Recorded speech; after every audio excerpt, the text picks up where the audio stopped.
به هر کسی که الله متعال اراده خیر کرده باشه او را همنشین انسان‌های صالح می‌گردونه، همنشین انسان‌های خوب می‌گردونه. سپاسگزار خدا باشیم که بعضی مواقع با انسان‌های چرا با انسان‌ها ما را همنشین می‌گردونه که بعضی مواقع اگر خدا فراموش ما شد خدا را با یاد ما بده.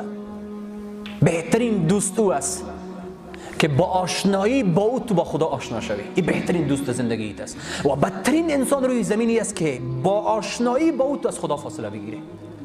انتخاب به دست خودت است که کی انتخاب میکنه.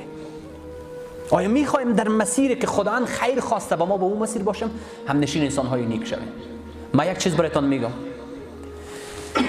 یک دوست خوب در زندگیتون داشته باشین. ضرور نیست که 100 دوست جانی داشته باشین، ضرور نیست که 100 1 2 3 4 5 هیچ ضرور نیست. یک دوست به مسابقه 100 دوست براتون کار بیاره. اون تو دوست یک دونه داشته باشین بس کفایت میکنه. به این دعا کنیم